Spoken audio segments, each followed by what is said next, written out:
मंदिय मनोभव में मपत शोके मन वचम केवल पहोरे नीचिय दुन्नय तिमिरम जिनम नमः बारह अंगद की इच्छा बियलिए मल मूरे तन से नुटिलया विवेह वर चरण भूषा पसियौ सोये देविया सुरम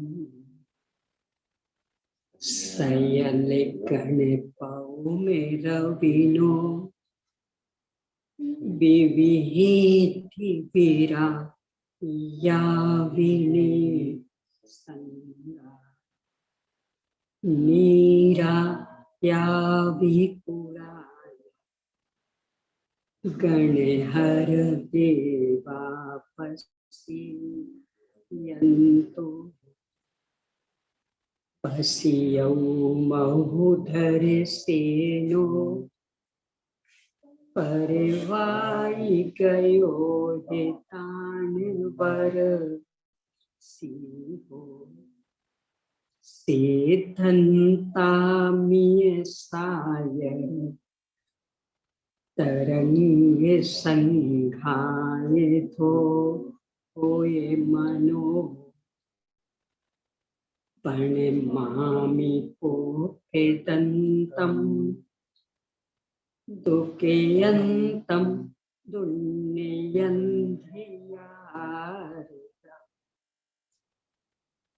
भगे शिवे मगे कंठे मिसिसमि इवयिं सया दन्तं प्रणमय कै भूये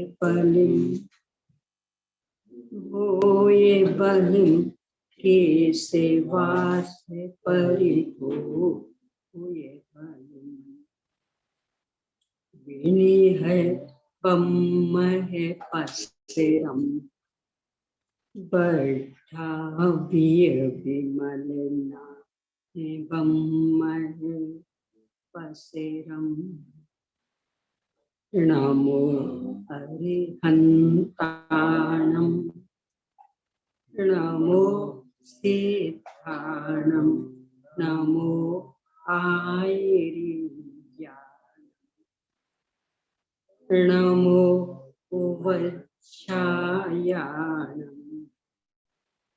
नमो लोये सविसाहु ओम श्री अरहंत सिद्ध आचार्य उपाध्याय साधु पंच परमेष्ठिभ्यो नमो।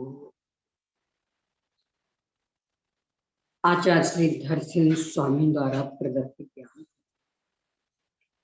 लिपिबद्ध करने वाले आचार्य श्री पुष्पदंत भूतवली स्वामी द्वारा रचित षटखंडागम ग्रंथ। इसके प्रारंभ 5 खंडों पर आचार्य श्री वीर सिंह स्वामी द्वारा रचित धवला टीका, उसमें से पहला खंड टीका सहित हिंदी अनुवाद में 6 भागों यानी 6 पुस्तकों में प्रकाशित है। उनमें से अपनी चर्चा इसके पहले भाग यानी पहली पुस्तक पर चल रही है। विषय क्रमशः चलते हुए मंगल संबंधी विविध विचार विमर्श के बाद में मार्गना का स्वरूप, मार्गना के भेदों का स्वरूप सत आदि 8 अनुयोगों के क्रम का औचित्य, उनका स्वरूप, भेद अभेद अपेक्षा से सत अनुयोग की मुख्यता से गुणस्थान और गुणस्थानातीत सिद्ध भगवान का स्वरूप, इसके बाद मारना स्थान के भेदों के अंतर्गत गति मारना के 5 भेद, इंद्रिय मारना के 6 भेद, काय मारना के 7 भेदों पर चर्चा के बाद में योग मारना पर अपनी चर्चा चल रही है। इसके अंतर्गत योग का स्वरूप 4 प्रकार का मनोयोग, 4 प्रकार का वचन योग, 7 प्रकार के काय योग, इनकी मीमांसा के बाद में इनमें गुण स्थानों की चर्चा करते हुए वैकृक काय और वैकृक मिश्रित काय योग संबंधी नरक पृथ्वियों के गुण स्थान, इसके बाद औदारिक काय और औदारिक मिश्रित काय योग संबंधी त्रियंच गति और मनुष्य गति संबंधी गुणस्थानों की चर्चा के बाद में वैकृक काय और वैकृक मिश्र काय योग संबंधी देवगति की अपनी चर्चा चल रही है। उसमें प्रसंग पाकर आचार्य श्री ने प्रविचार की भी चर्चा की। विषय वासना, मैथुन संज्ञा, इसमें प्रवर्तन को प्रविचार कहते हैं। कहाँ किस प्रकार का प्रविचार है, यह चर्चा कल अपन देख रहे थे।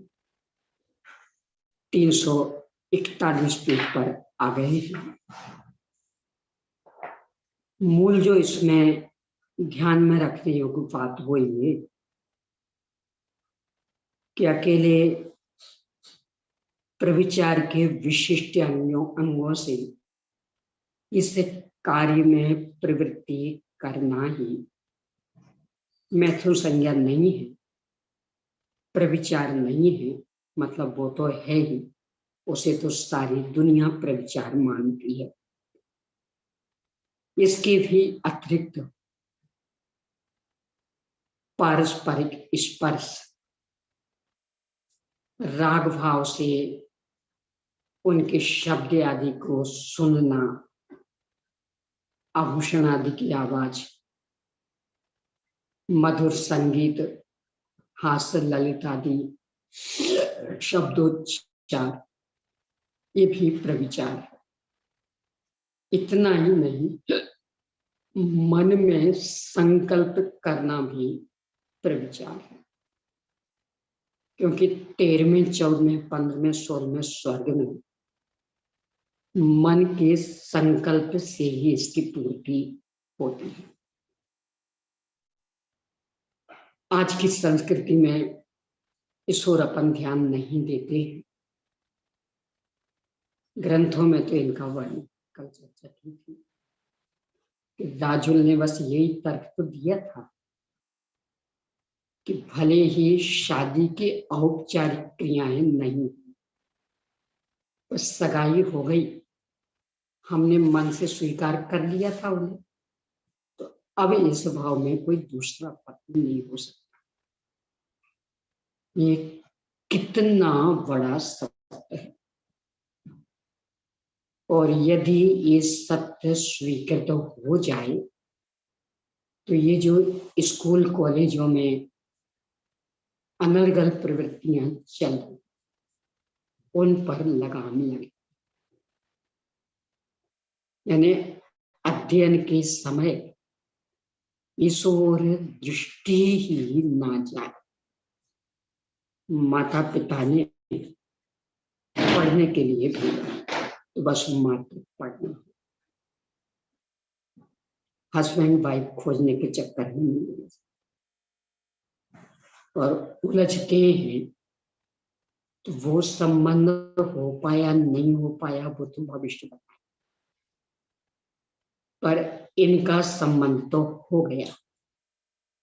अभी यदि किसी अन्य के साथ शादी होती है तो नियम से दूसरी शादी वाला पाप, इसलिए इस संदर्भ में बहुत गहराई से सोचना। अनावश्यक हाथ मिलाना आदि, यानी हाथ मिला के अभिवादन करना आदि बहुत दूर की बात है। यहाँ तो मन संबंधी भी। वेदना के प्रतिकार का नाम प्रविचार है। यहाँ तक कल अपन देख चुके हैं 241 पेज पर। अब जो कल्पातीत नौग्रेविक आदि वहां की क्या स्थिति उसे बता रहे। उस वेदना का अभाव होने से नवग्रेविक से लेकर ऊपर के सभी देव प्रविचार रहते हैं, अर्थात निरंतर सुखी है। वहां देवांगनाएं नहीं है, वासना ही पैदा नहीं होती, तो वासना संबंधी दुख ही नहीं, तो उसको पूरा करने के लिए देवांगनाओं की आवश्यकता नहीं। इस तरह से ये देवगति में प्रविचार संबंधी चर्चा संपन्न हुई। अब इसके बाद के गुणस्थान, खास करके तीसरा गुणस्थान, पहले बार बार ये विषय आ चुका है कि चूंकि तीसरे गुणस्थान में मरण नहीं होता, जन्म भी नहीं होता, इस कारण तीसरा गुणस्थान हमेशा पर्याप्तक दशा में ही होता है। फिर भी जब जब प्रकरण आता है तो आचार्य से पुनः उसका उल्लेख करते हैं, वही शैली यहाँ है। अब सम्यक मिथ्या दृष्टि देवों के स्वरूप के निर्णय करने के लिए आगे का सूत्र कहते हैं। सम्यक मिथ्या दृष्टि तीसरा गुणस्थान 341 पेज पर 99वां सूत्र। सम्मा मिच्छा इत्थिठानि नियमा पज्जता। सम्यक मिथ्या दृष्टि गुणस्थान में देव नियम से पर्याप्तक होते हैं। यहाँ पर्याप्त दशा ही नियम से रहेगी, कभी भी इस गुणस्थान में अपर्याप्त दशा नहीं होती। इस सूत्र का अर्थ सुगम होने से यहाँ पर अधिक कहने की आवश्यकता नहीं है। क्यों? क्योंकि पहले कई बार कह चुके कि चूंकि इस गुणस्थान में मरण नहीं तो जन्म भी नहीं, और इसीलिए अपर्याप्त दशा नहीं, पर्याप्त दशा में ही इसकी प्रकटता होती है। इस तरह से भवनवासी से लेकर के और नौग्रेविक खुला रहने पूरा खोल, नौग्रेविक तक की चर्चा हुई। अब इससे आगे के लिए अब शेष देवों में गुणस्थानों के स्वरूप के निर्णय करने के लिए सूत्र कहते हैं, यानी 9 अनुदेश और 5 अनुक्ता, इन संबंधी सूत्र 100। अनुदेश अनुत्तर विजय वैजयंत जयंतावराजित सवट सिद्धि विमान वासी देवा असंध सम्मा इत्थिठानि सिया पज्जता सिया अपज्जता।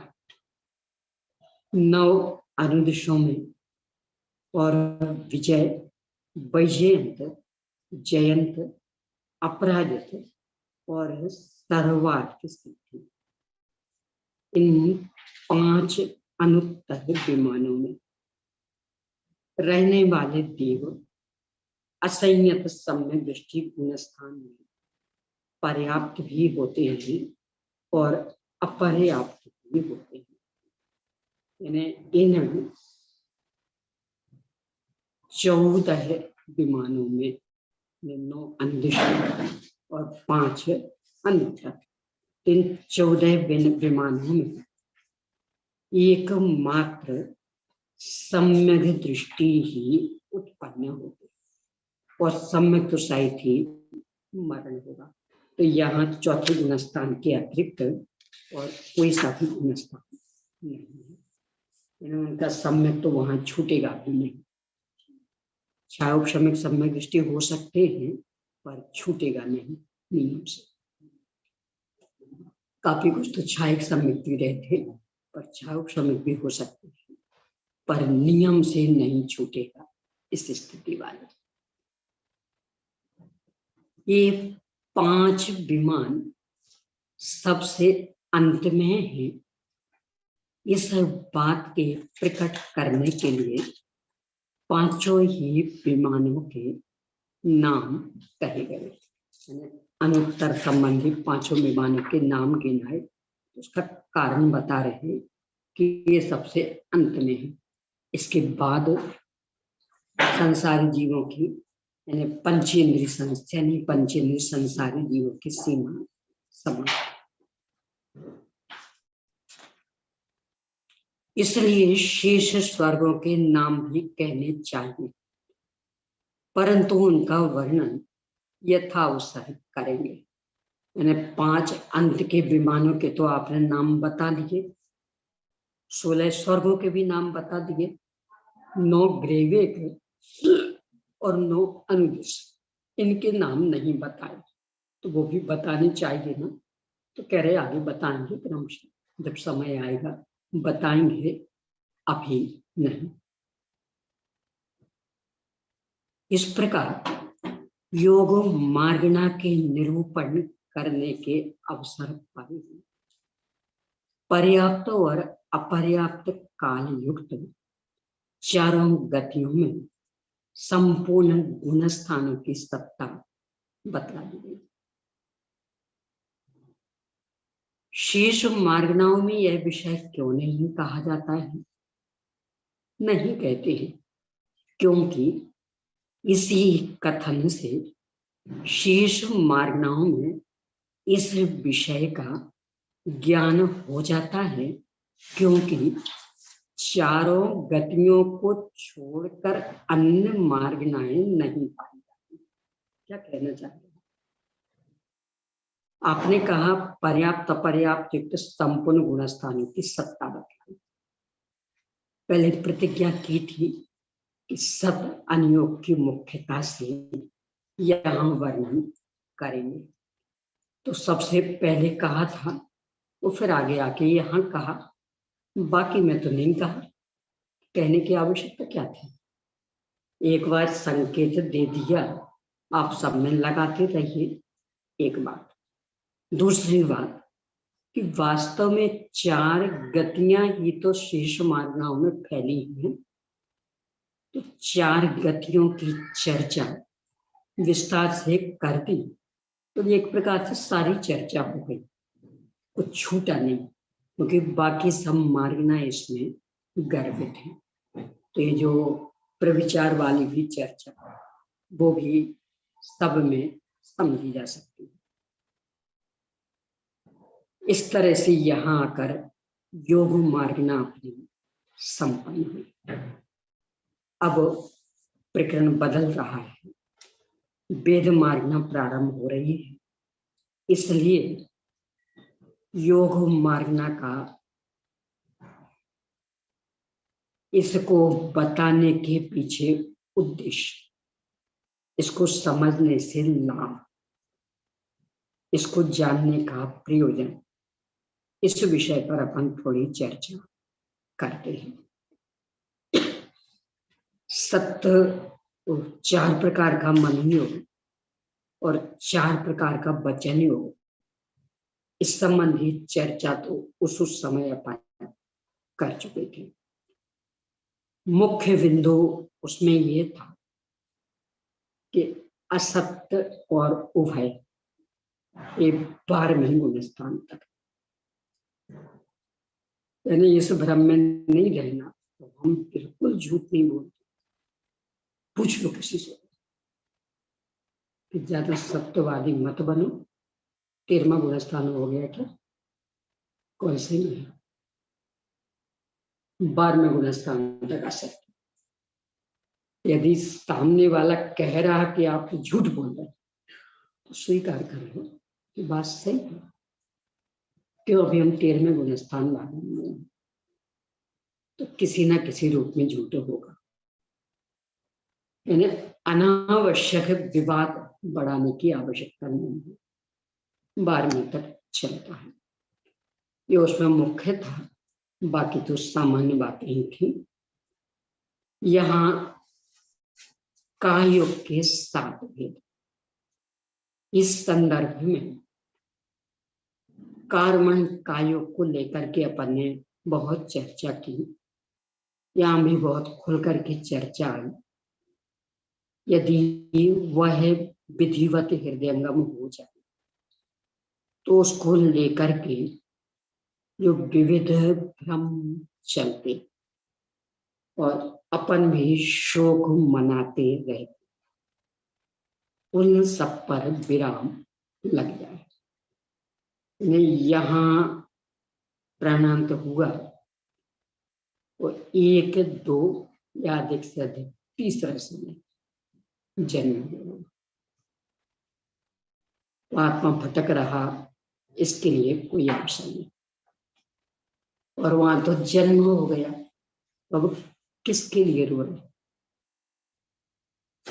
वहां तो कदाचित खुशियां मनाई जा रही होंगी।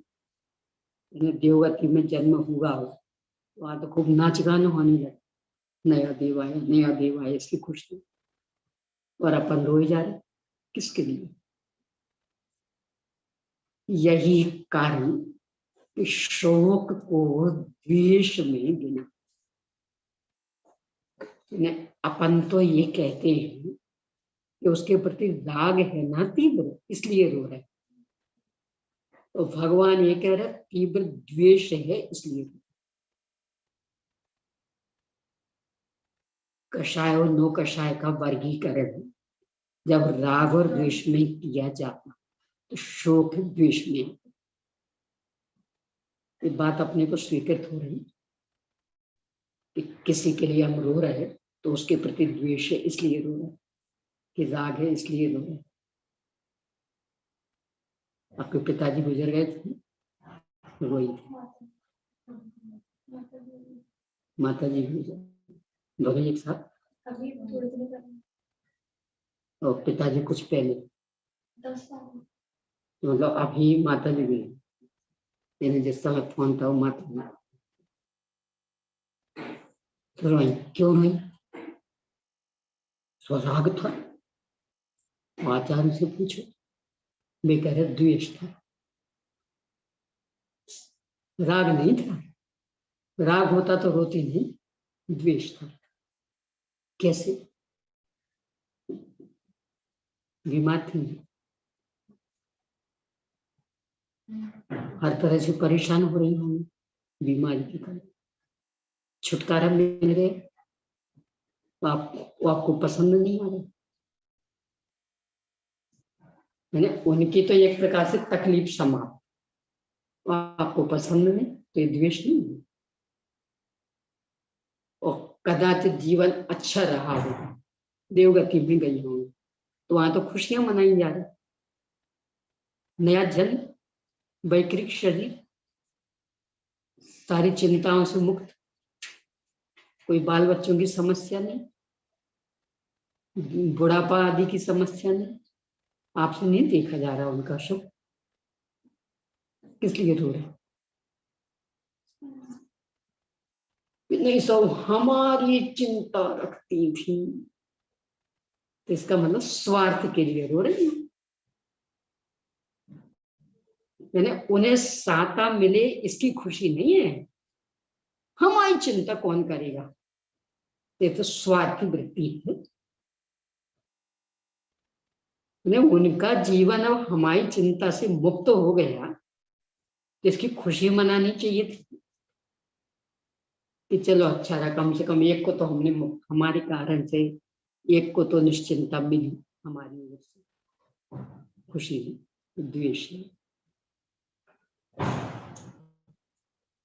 यानी एक कार्बन कायुग संबंधी चर्चा बहुत गंभीरता से सोचनी। इसी प्रकार से वो आत्मा भटक रहा है तो उसको लेकर के श्राद्ध और न जाने क्या क्या दुनिया भर का, कहीं थाली निकालो, कहीं ये दो, कहीं वो दो, हम भेज देंगे। ये प्रकरण कहता है इन सब के लिए कोई अवसर नहीं।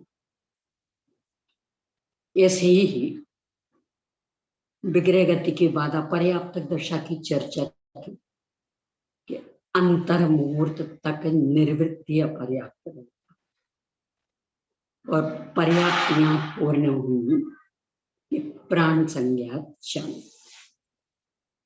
सामान्य प्राण तो विग्रह गति से ही रहते, विशेष प्राण अंतर्मुहूर्त के बाद से क्षण। तो ये ख्याल में रहे तो भ्रूण हत्या के लिए अवसर रहेगा।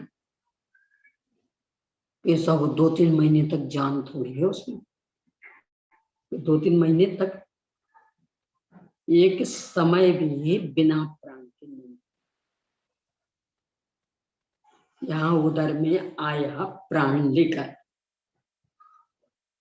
तो उसकी हत्या मतलब प्राणी की हत्या। तो उस प्राणी की जिसने आपको अभी कोई कष्ट नहीं दिया, जो पूर्णतया आपके अधीन, जिसको आपने बुलाया, अपने आप तो आया नहीं, आपने वो क्रिया की इसलिए उसको आने का अवसर मिला, तो आपने बुलाया, उसको मार रहे, कितना बड़ा पाप। ये प्रकरण समझ में आए तो इन महाघोर अनर्गल पापों से छुटकारा मिले। ऐसी ही वैकृक कायोग, वैकृक मिश्रिक कायोग आदि कि मिश्रिक कायोग की स्थिति हर नया शरीर पाते समय बनेगी ही बनेगी। अंतर मुहूर्त के लिए, चाहे वो देव हो, चाहे नारकी हो, चाहे मनुष्य, बनेगी ही बनेगी, उसको कोई टाल नहीं सकता। और वो बन रही वो प्राण वाली, इन्हें बराबर वहां जीव विद्यमान है। पूरा वो जड़ का खेल नहीं चल रहा है, जीव का चल रहा है। आहारक का युग संबंधी भी बहुत सुंदर मीमांसा की कि उसमें भी ये स्थिति बनती है। किन किन कार्यों से आहारक शरीर बनता, ये भी चर्चा की। तो इन सब बातों से निष्कर्ष ये निकलता कि इसमें अपनी सोच कुछ मायने नहीं रखेगी। ये अपनी अपनी योग्यता अनुसार कार्य होंगे। कोई सोच सोच करके मिश्र कायोग बनाता हो, ऐसा नहीं है। तो अकर्तृत्व का पोषण इस प्रकरण से होता। दूसरा कि इस तरह का कायोग संबंधी विशद विवेचन एकमात्र सर्वज्ञ भगवान की वाणी में, अन्यत्र कहीं नहीं मिलेगा। तो अन्य का आकर्षण नष्ट होता, जिससे गृहीत मिथ्यात्व का अभाव होता, और सर्वज्ञ भगवान की वाणी ही परम सत्य। इससे देव शास्त्र गुरु के ऊपर दृढ़ विश्वास होता। उनके जैसा ही हमारा भी सर्वज्ञ स्वभाव यह समझ में आ जाए तो अपने सर्वज्ञ स्वभाव का श्रद्धान करके जहां उसमें स्थिरता की तो अगृहीत मिथ्यात्व नष्ट हो जाता। अन्य जीव भी योग वाले हैं। योग का मतलब कोई बाहर की हलन चलन से नहीं है। यानी पृथ्वी कायिक आदि जीव बिल्कुल एक जगह स्थिर दिख रहे हैं तो भी उनके योग पाए जाते, यानी बाहर के हलन चलन से इसका संबंध नहीं है। तो योग संबंधी सही जानकारी अपने को होती जिससे उस संबंधी अज्ञानता समाप्त होती और हलन चलन से उसका संबंध जोड़ने की वृत्ति समाप्त होती। किन किन के किस किस योग में कौन कौन सी गुण स्थान, ये चर्चा भी मात्र सर्वज्ञ के अलावा कोई बताने में सक्षम नहीं। तो इससे भी सर्वज्ञ भगवान के प्रति श्रद्धा दृढ़ होता है। योग भी कोई सोच सोच करके करना चाहे ऐसा, निमित्त रूप में कर्म सापेक्ष और उपादान रूप में उस समय की योग्यता अपनी चाहे उसमें कुछ मायने नहीं रखती। इससे भी अकर्तृत्व पुष्ट होता है और अनावश्यक चाह से छुटकारा मिलता है कि हमारा वहां कोई वश नहीं चलना इत्यादि बातों का ज्ञान भली भांति हो।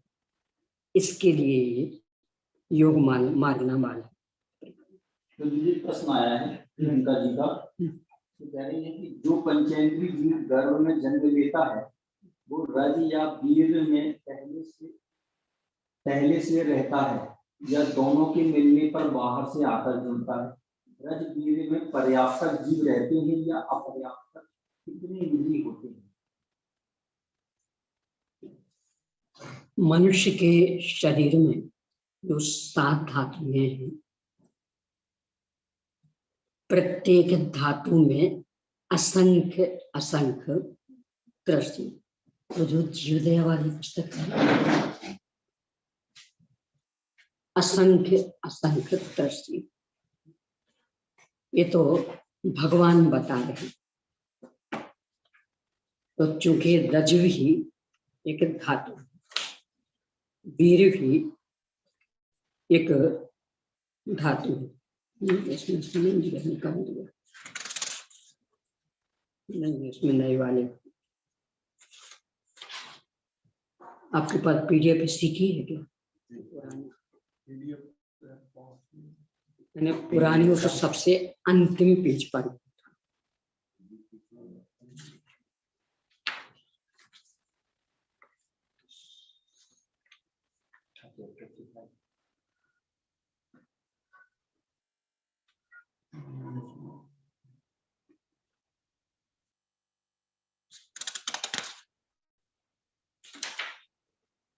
हाँ बीच में आ गया,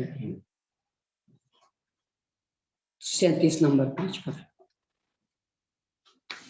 तो मूल में असंख्य दृष्टि, रज में भी और वीर में भी।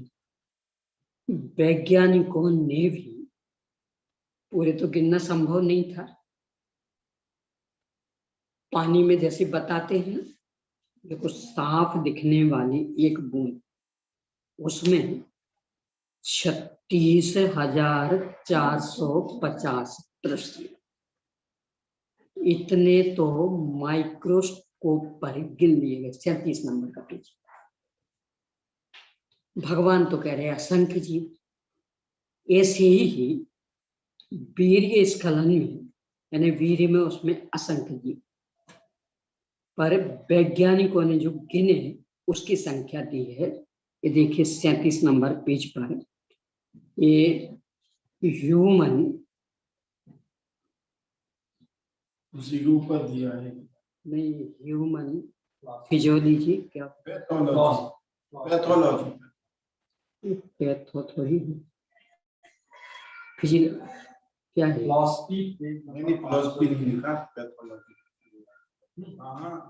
PHYSIO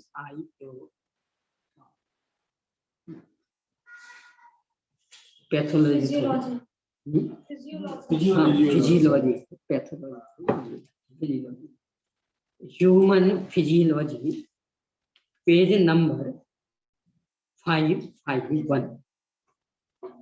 इसके आधार से ये लिखा है फिजियोलॉजी में कि एक बार के वीर्य स्खलन में 2 से 3 अरब शुक्राणु निकलते हैं। शुक्राणु मतलब है जीव।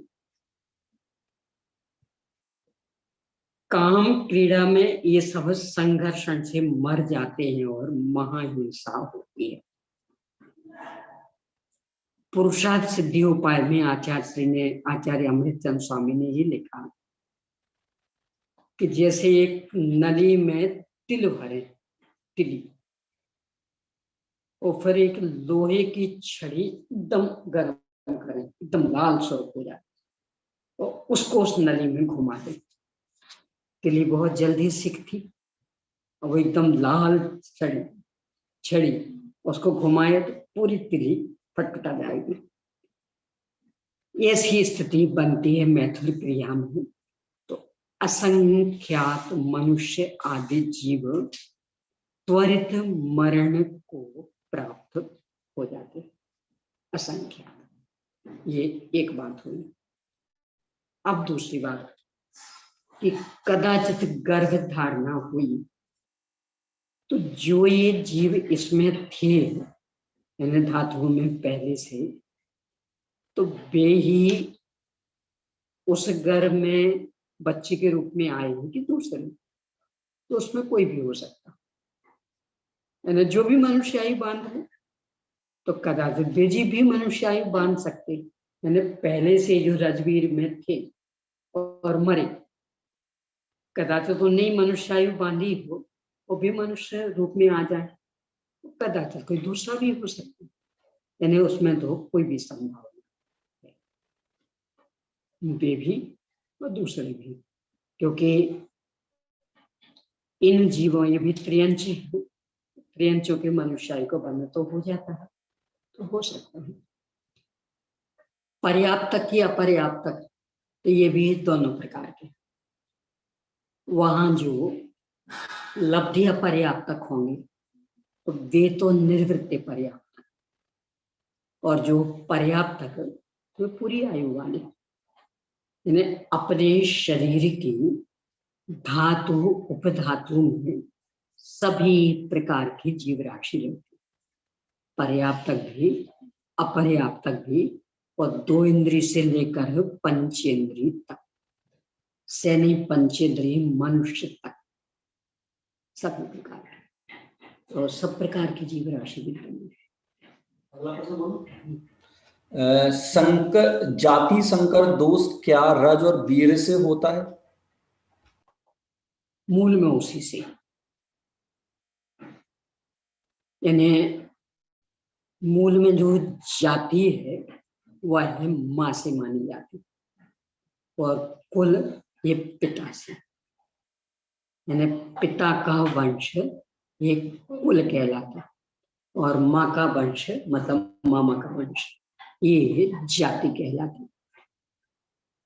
उस संतान की उत्पत्ति में पिता का तो मात्र वीर्य कारण बना, माँ का तो गर्भ, पिता का वीर तो क्षण भर के लिए था, और अब लगभग 9.25 महीने, 9.5 महीने माँ के गर्भ में रहना, तो उसका निमित्त नैमित्तिक संबंध, यानी वो मूल भूमि है। जैसे वनस्पति का एक में होता है ना, खेत और वो बीज, फसल की उत्पत्ति का संबंध अकेले बीज के साथ नहीं है, भूमि के साथ है। यानी उस खेत की भूमि कैसी, फसल उस तरह की उत्पन्न होती। यानी नारियल अपने यहाँ वैसे क्यों नहीं होते, वहीं का बीज लाए तो भूमि नहीं है, और अपने यहाँ के गेहूं आदि जैसे वहां क्यों नहीं होते, यहीं का बीज ले जाए तो वहां भूमि नहीं है।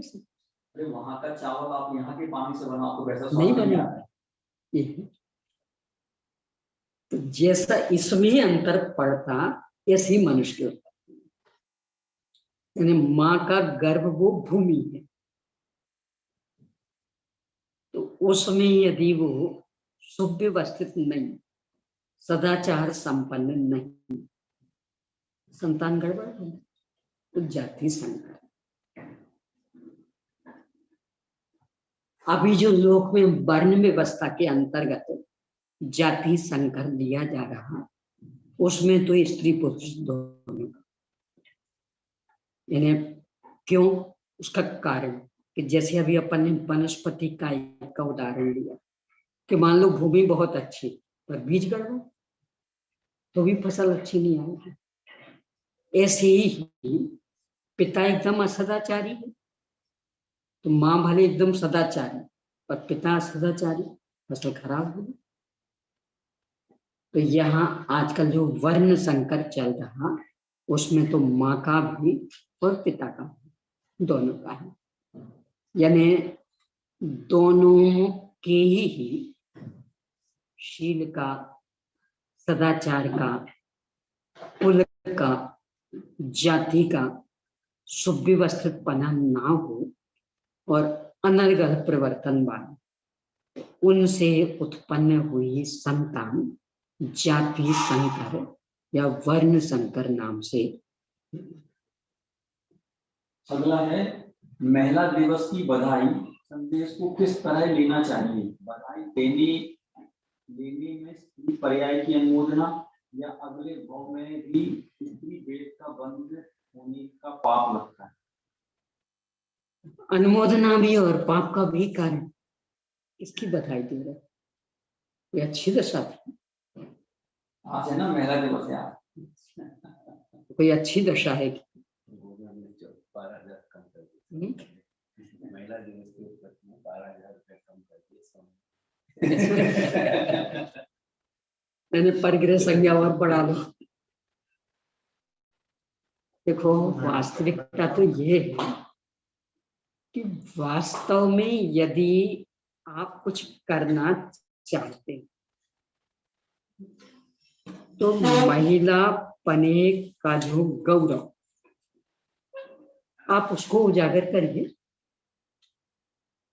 सतियों को याद करिए, तो उनके जैसा अपना जीवन बनाइए, यानी एक आदर्श महिला वो बन के दिखाइए, हर तरह से आदर्श, यानी शालीनता, सदाचार, शिक्षण, संस्कार, धार्मिक परिवेश सब में। तब तो महिला दिवस मनाना ठीक है, और मात्र से हाँ हूँ कर ली, क्या मतलब निकलता? विषय भोग में परिवर्तन का तो फल नरक में गोद निकले। महिलाओं की निंदा अपने यहाँ नहीं, महिलाओं को बहुत उच्च दृष्टि से देखा गया। तीर्थंकर की माँ भी महिला है, और आचार्य मानतुंग स्वामी जैसे आचार्य लिख रहे हैं, स्त्रीणाम शतानि शतशो जनयन्ति पुत्रान् नान्यस्वतं तदुत्तमं जननी प्रसूता सर्वादिशो दधति भानि सहस्रदशमी प्राची दिग्जनयति स्फुरदंशु जाति। कितनी महिमा बता, स्त्रियों की निंदा थोड़ी है, पर वो प्रशंसनीय काम करो तब ना। मैंने तीर्थंकर जैसे बालक को जन्म दो तो महिमा बन, और न जिनके शील का ठिकाना, न जिनकी संस्कार का ठिकाना, न संस्कृति का ठिकाना, ऐसी संतान की भीड़ इकट्ठी कर दी, कौन सा गौरव? सभी महापुरुष महिला से ही जन्म लेते। एक दो हाथ क्या है?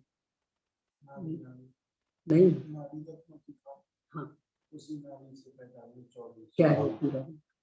नारी नारी मत कहो, हाँ। नारी रत्नों की, नारी नारी मत कहो, नारी नर की खा। रत्नों की नहीं, नारियों मतलब नारी, ये तो नारी, ऐसा मत कहो। नारी नर की खान, उसे ही 24 भगवान। अभी तो शंकर समाज वेद मार्ग में शुरू होगी, यानी एक प्रकरण पूरा हो गया योग मार्ग में, तो उसको लेके शंकाएं आई, नया प्रकरण वेद मार्ग का शुरू।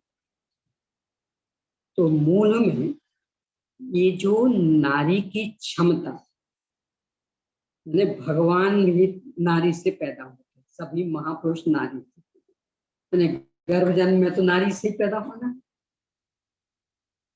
इस गौरव को जागृत करो और गधों जैसे बच्चों को पैदा मत दो, अन्य जैसों की नहीं, तीर्थंकर जैसे, तीर्थंकर नाम से तो महापुरुष जैसे बच्चों को जन्म दो, जो कि स्वयं शालीन हो, सुसंस्कृत हो, मर्यादा संपन्न हो, दूसरों को भी आदर्श स्थापित करके उनको आदर्श बनने का मार्ग बता सके। और ये कब संभव होगा कि जब वो स्वयं वैसे होंगे। तीर्थंकर होने वाले माँ की विचारधारा, रहन सहन, वेशभूषा महापुराण आदि ग्रंथों में देखो कैसी, तो अपना वैसा बना एक आदर्श है। आदर्श स्थापित करो और फिर कदाचित बधाई दो तो चलेगा, क्योंकि उस पर्याय में कुछ तो अच्छा काम किया, सीता सती आदि जैसा, तो बधाई दो चलेगा। अब ऐसा कुछ काम करो ही मत, निकृष्ट जीवन रहे, यानी ऐसा जीवन रहे कि लोगों को लगे हमने तो सुना था जैन लोग ऐसा नहीं करते, जैन तो चुल्लू भर पानी में डूब मरने जैसी स्थिति है, ये बधाई के पात्र नहीं है, तो घोर निंदा। तो इस तरह के काम करते नारी को अपने इतिहास में, यानी मनोवैज्ञानिक क्षेत्र में भी 100 शिक्षक जो कार्य नहीं कर सकते एक बच्चे के लिए, 100 शिक्षक मिलके जितना नहीं पढ़ा पाएंगे, एक उसकी माँ पढ़ा देती। यानी बच्चे की माँ 100 शिक्षकों से भी बड़ी। तो कब से पढ़ाने लगती? गर्भावस्था से। शायद रविन्द्रनाथ टैगोर के जीवन की घटना, नाम भूल जाती। एक महिला अपने छोटे से बच्चे को लेकर के उनके पास आई और निवेदन किया, पूछा इसको कब से पढ़ाना चालू करें। तो उन्होंने उत्तर दिया, माँ अब तो बहुत देर हो गई, ये बच्चा तो 4-5 साल का दिख रहा, बहुत देर कर दी। जिस दिन गर्भ धारणा हुई थी पढ़ाई तब से चालू हो जाती, तो असली पढ़ाई तो तब से। क्यों? अभी वो बिल्कुल शांत, जो पढ़ा दो वो पढ़ने, बाहर आने के बाद तो प्रतिकार भी करने लगे, हमें नहीं पढ़ना, हमें नहीं सुनना। तो उस समय जो सिखा दो वो सीख, पढ़ाई का असली पीरियड है वो, और वो पूरा नारी के हाथ में, उसमें पुरुष का कुछ नहीं चलना। पर नारी अपना कर्तव्य नहीं निभा, बाद में वो। तो ये प्रेरणा अपन दें तो समझना कि नारी के संबंध में कुछ अपन कर सके, अन्यथा मनुष्य पनाह पाना तो बेकार गया ही, कदाचित दुर्भाग्य से नारी भी हो गए तो उस दुर्भाग्य को और अधिक दुर्भाग्य विषय ने होना तो ये चाहिए था कि उस दुर्भाग्य को अपन सौभाग्य में बदल ले, यानी पुरुषों के लिए भी प्रेरणा दे दी, उनके लिए भी सही मार्ग दिखा दे। पाश्चात्य संस्कृति के अंधानुकरण से उन्हें बचाने और स्वयं ही उसमें उलझ गए तो प्रकार की बधाई, गलत कामों की बधाई, दुष्प्रवृत्ति फैलाने के लिए बधाई देना, ये तो शोभनीय नहीं।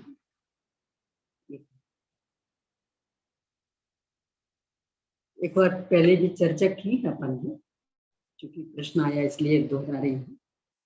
सिकंदर की, सिकंदर अपनी डायरी लिखा करता था, जब भारत आया तब भी डायरी लिखा करता था, और उसकी वो डायरी के पन्ने इतने अच्छे कि अभी भी एमए इंग्लिश में पढ़ाए जाते, डायरी के पन्ने इतने अच्छे, तो वे ऐतिहासिक दस्तावेज जैसे एमए इंग्लिश में पढ़े। तो बहुत सारी बातें, मुझे तो बस आज के दिन पर एक बात कहनी, उसने लिखा, भारत की नारियों ने मुझे बहुत प्रभावित किया, इतना मैं घूमा, इतनी लूटपाट की, पर यहाँ की महिला के इतने चेहरे, इतने हाथ और पैर के पंजे, इसकी अतिरिक्त मैं कुछ नहीं देख पाया। कैसी सीमा, लगता है जी आज सिकंदर आ गया धोखे से, और उसने भारत को देखा तो कहेगा मैं भारत में नहीं आया, नहीं मैं भारत को अच्छे से जानता हूँ, यहाँ की नारियों को अच्छे से जानता हूँ, ये इतना अंग प्रदर्शन भारत नहीं।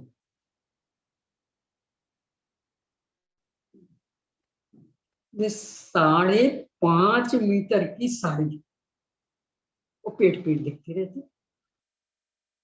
क्या होगा? 5.5 मीटर किस लिए पहने?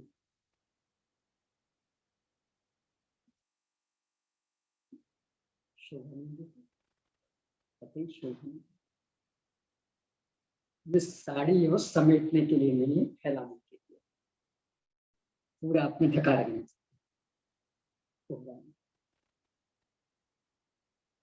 सिकंदर जैसा व्यक्ति, वो जिस चीज की प्रशंसा कर रहा, आज अपन उसकी तो नहीं बचे, भूल गए, उसको ही नष्ट करने की दिशा में प्रयास कर रहे, कितनी बुरी बात।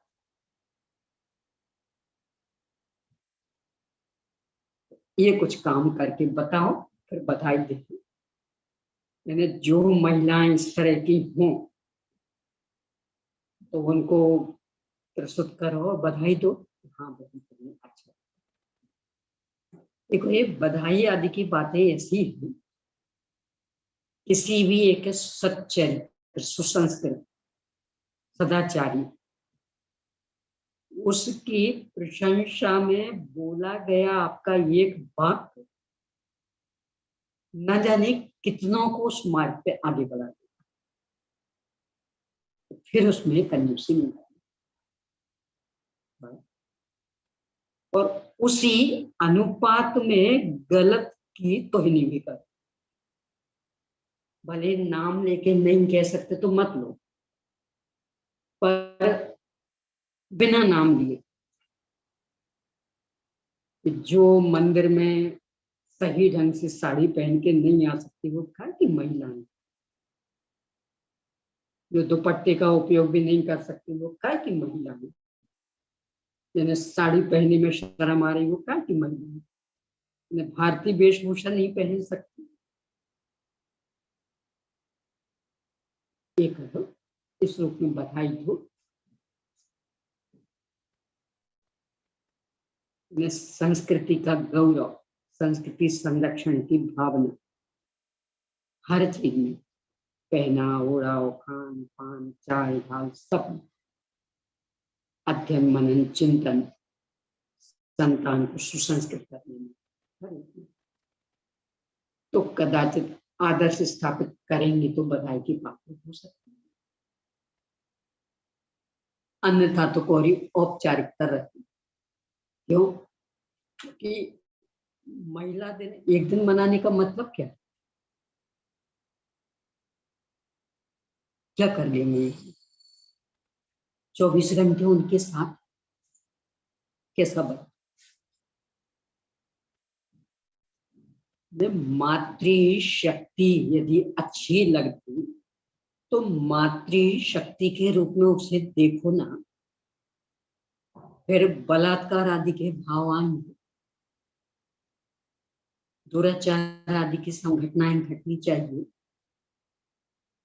इस रूप में याद करें। और मूल में एक एक दिन एक एक चीज को मनाने का अपनी संस्कृति है, मदर्स डे और फादर्स डे और अपनी संस्कृति नहीं है। अपने यहाँ तो ये सब रोज का है, अपनी मतलब भारतीय संस्कृति में मातृ देवो भव, पितृ देवो भव, अकेले मदर्स डे के दिन, अकेले फादर्स डे के दिन पूरी साल एक दिन तो माँ पिता हो, बाकी दिन चुल्लू भर पानी के लिए उनको तरसा दो, वे तुम्हारा मुख देखने के लिए तरस जाए, एक वाक्य सुनने के लिए तरस जाए। तो मदर्स डे मना के क्या उपलब्धि, फादर्स डे मना के क्या उपलब्धि।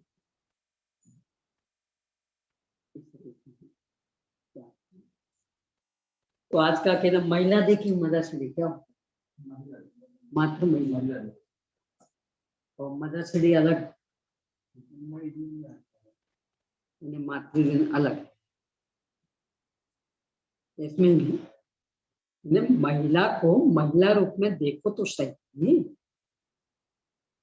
आचार्य जिनसेन स्वामी ने महापुराण में बहुत सुंदर विश्लेषण किया। महिला संधि विच्छेद करो, महिला महिला अथवा महिला, महिला, इला पृथ्वी, मध्य तेज, अत्यंत तेजवान भूमि, उत्कृष्ट भूमि। उन्होंने तो सब शब्दों का विश्लेषण, नारी, न अरि, जिसका कोई शत्रु नहीं, सारी शत्रुता को समाप्त कर वो नारी, महिला। इस तरह से विश्लेषण किया। अपने ज्ञानार्णव का शुभचंद्र भट्टाचार्य, उन्हें भी ज्ञानार्णव में बहुत विश्लेषण। स्त्री ढके दोषों को समाप्त कर दे, पुरुषों के दोषों को भी ढक दे, उनको गुण संपन्न बना। को मारी, खोटे दोषों को मार डाले, समाप्त कर दे। दुहिता, दो कुलों का हित करे, यहाँ पितृकुल भी वहां पति कुल भी, दोनों को हित के मार्ग में लगा। दुहिता, बहुत सुंदर सुंदर विश्लेषण।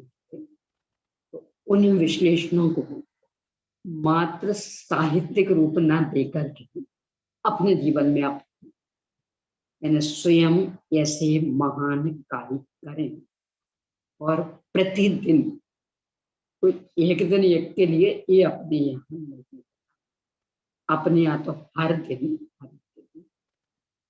पूजन पाठ आदि हर दिन हर एक की, एक एक दिन का अपने यहाँ कुछ ऐसा महत्व नहीं। ये तो जिनके यहाँ बिल्कुल नहीं चलता उनके यहाँ का है कि भैया एक दिन तो कम से कम कर लो, अपने यहाँ तो प्रतिदिन का काम।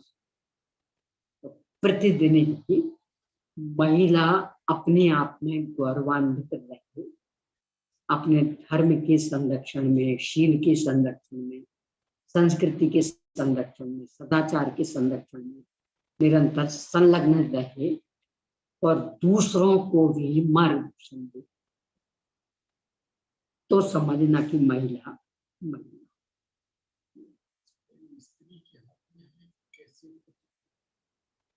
जी पुनाई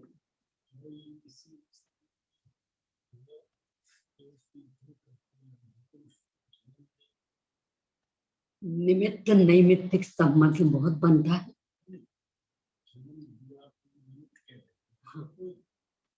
नहीं तो उसकी पात्रता वैसी होगी ना, तीर्थंकर जैसा बालक गर्भ में आना है तो मात्र किसी स्त्री के गर्भ में आना इतना ही नहीं, इस विशिष्ट योग्यता वाले के गर्भ, वो निमित्त नैमित्तिक संबंध बनता।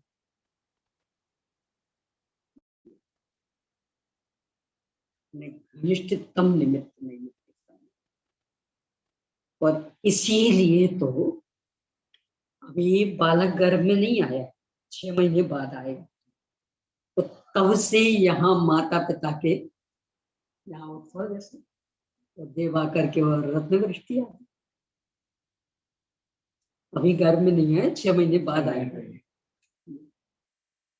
ये सब क्या निमित्त नैमित्तिक संबंध, यानी उनका सदाचार, उनका शिक्षण, उनका वेद ज्ञान, उनकी शालीनता, ये सब देख करके और निर्णय हो जाता कि यहाँ आए 6 महीने पहले से करने।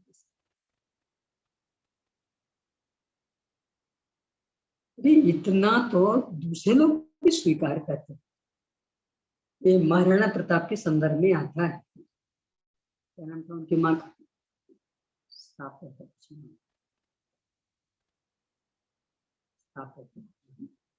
नाम जब ये प्रताप का जन्म हुआ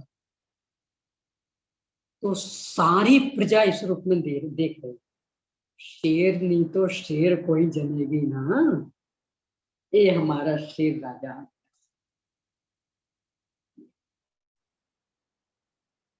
ऐसा माना जाता, शायद 24 बेटे थे इनके उदय सिंह, प्रताप के पिताजी के 24 बेटे, प्रताप के सौतेले आदि भाई, प्रताप तो अपने माँ की एक ही थे, सौतेले भाई आदि 23 और बाकी के संदर्भ में कुछ नहीं। जैन था नहीं, जैन था सेवन, जैन था। प्रजा के उद्गार, शेर नहीं तो शेर कोई जनेगी, ऐसा निमित्त नैमित्तिक संबंध बनते। जो आपने भजन की लाइन बताई नहीं, चूंकि अब प्रकरण दूसरा बदल रहा है, नया शुरू होना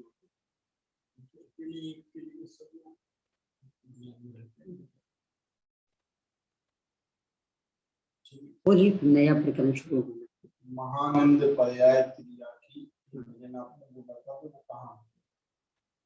एक पुरानी पुस्तकों में कहीं लिखा मिल सकता है, जो भजनों की पुरानी पुस्तकें चलती, पहले तो बहुत चलता था, मुझे तो बचपन में रटा है, तब से फिर क्योंकि दोहराने का अवसर नहीं मिला तो भूल गई।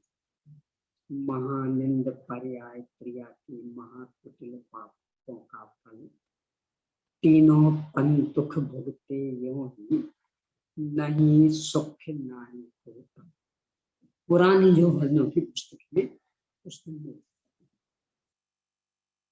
अथवा 70-75 साल और पुरानी यानी 80-85 साल की कोई महिलाएं थी, शायद उन्हें याद हो सकता है। आप अपनी दादी वगैरह से पूछना, शायद हो सकता है कि पहले तो बहुत चलता और बहुत छोटी उम्र से लड़कियों को रटाया। मुझे स्वयं रटा, मुझे स्वयं दादी ने रटा, पर फिर दोहराने तो भूल गई। नहीं, काय से पूछना, शायद उन्हें याद हो सकता है, क्योंकि इन लोगों को इस तरह की बहुत। हाँ जी, चलिए अब नया प्रकरण प्रारंभ हो रहा है। गति, इंद्रिय, कार्य और योग, इन 4 मार्गनाओं संबंधी चर्चा अपनी संपन्न हुई। अब वेद मार्गना शुरू हो रही है 342 पेज पर। अब वेद सहित गुणस्थानों के निरूपण करने के लिए आगे का सूत्र कहते हैं। 101वां सूत्र, वेदानुवादेन अत्थि इत्थि वेदा पुरुष वेदा नवुंस वेदा अवगत वेद चेति। वेद मार्गना के अनुवाद से स्त्री वेद, पुरुष वेद, नपुंसक वेद और अपगत वेद वाले जीव होते, यानी वेद मार्गना के 4 थे। अब एक एक का विश्लेषण आ रहा है, बहुत सुंदर, और अर्थ दोनों तरफ से निकालना, यानी उल्टे में भी और सीधे में भी। सबसे पहला स्त्री वेद, जो दोषों से स्वयं अपने को और दूसरों को आच्छादित करती है, उसे स्त्री कहते हैं। यानी मूल में स्त्री शब्द आच्छादन के आते हैं। अब चूंकि बहुलता से दोषों से आच्छादन करती, इसलिए दोष ले लिए, और उल्टा हो जाए तो जो गुणों से अपने को और दूसरों को आच्छादित करती हो। और महापुराण में, ज्ञानार्णव में इस तरह के अर्थ की अभियोग पर भी चर्चा की। वो भी उदाहरण ये, तीर्थंकर आदि की माताएं में तो स्त्री है ना, हाँ, तो वे दोषों से कहाँ आच्छादित करती, तो जो गुणों से अपने को आच्छादित करती, दोषों को भी गुणों से आच्छादित करती। यानी स्त्री शब्द का अर्थ तो आच्छादन था। वो किससे, जिससे करोगे वैसा, क्योंकि बहुल यानी बहुत ज्यादा मात्रा में स्त्रियां दोषों से आच्छादित करती। देखो अभी भी यदि देखें, कभी कभी आश्चर्य भी होता है। पहले के जमाने में अपन कह सकते थे सब स्त्री पढ़ी लिखी नहीं है, इसलिए बेचारी क्या करे, तो अपने भोग में लगी रहती है। तो आज तो स्त्रियां पढ़ी लिखी हो गई हैं, बल्कि पुरुषों से अधिक। सभी विश्वविद्यालयों के रिकॉर्ड हैं, जो 10 टॉपर्स निकाले जाते हैं उनमें लड़कियों की संख्या जाती है, लड़कों की सब विश्वविद्यालय। और ऐसे भी चाहे वो 10th का लें चाहे 12th का लें, लड़के बहुत आते हैं। तो एक और तो शिक्षा का स्तर इतना बढ़ रहा होगा,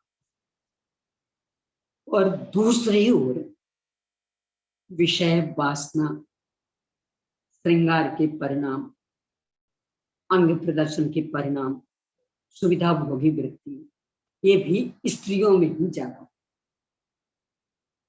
तो लगता है ये दोनों कैसे चल रही है एक साथ। घरों में जितनी जो भी भौतिक सुविधाएं मंगाई वो सब महिलाएं, अपने घर में ये चाहिए, अपने घर में ये चाहिए, अपने घर में ये चाहिए, ये होना चाहिए, ये होना चाहिए, ये लाके दो, तो पुरुष को लाना पड़ता। यही स्थिति पहना हो रहा हूँ। पुरुषों की वेशभूषा में भी आजकल कमी नहीं, तो भी स्त्रियों जैसी विविधता तो नहीं आ पाई। मैंने पुरुषों ने स्त्रियों की वेशभूषा तो नहीं अपनाई, और स्त्रियों ने पुरुषों की टॉप जीन्स स्त्रियां भी पहनने लगे।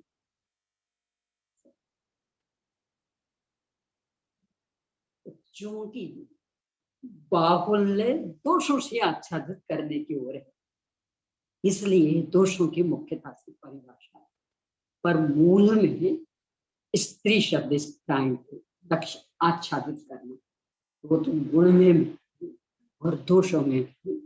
तो तीर्थंकर की माता आदि जैसी, अथवा वो अरबी शलाका पुरुषों को जन्म देने वाली, महापुरुषों को जन्म देने वाली, इन सबको गुणों से आच्छादित वाला माना। और जो ऐसी पति थे जिनके चरित्र का कोई ठिकाना नहीं, उनको दोषों से आच्छादित करने वाला। यहाँ बहुलता की अपेक्षा कि जो दोषों से स्वयं अपने को और दूसरे को आच्छादित करती है, उसे स्त्री कहते हैं। आज यदि अनुपात निकाले ना, जैसे साज सज्जा में, तो ब्यूटी पार्लर जबकि लड़कों के भी खुले, पर अनुपात निकाले तो महिलाओं के अधिक की पुरुषों के।